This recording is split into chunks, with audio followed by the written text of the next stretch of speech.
Bismillahirrahmanirrahim. Assalamualaikum warahmatullahi wabarakatuh. Alhamdulillah, salatu wassalamu ala rasulillah wa ala alihi wa sahbihi wa wala.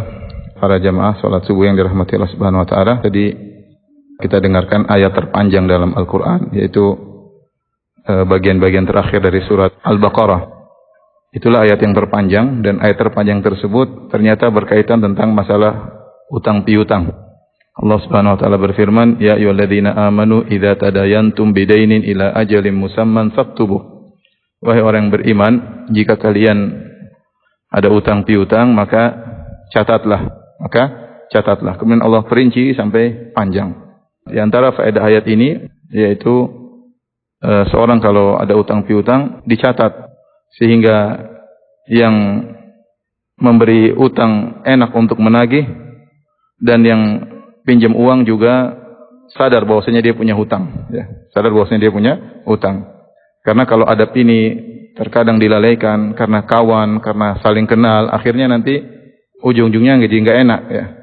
Yang mau nagih nggak ada buktinya, yang ditagih lupa atau pura-pura lupa.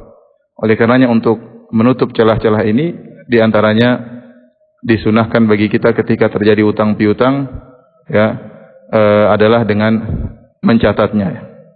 Dulu ada kawan saya di Madinah, orang Kuwait. Dia pernah minjam uang sama saya, dan saya tidak punya uang, ya. Akhirnya saya pinjamkan dari teman saya orang Saudi. Kemudian saya kasih ke dia. Setelah saya kasih uang ke teman saya orang Kuwait tersebut, dia bilang, "Firanda, kita catat dulu." Saya bilang, "Enggak perlu." Kata dia, "Enggak, sunnah ya Firanda, kita catat." Ya, catat. Sehingga meskipun saya kenal baik sama dia, bahkan dia sering nolong saya, ya. Saya sering numpang mobilnya kalau ke universitas, karena saya belum punya mobil ketika itu, ya. Tapi tetap dia mau catat karena dia ingin menjalankan sunnah, ya. Ini diantara hal yang kalau kita jalankan sunnah, ajaran Islam, insya Allah lebih selamat.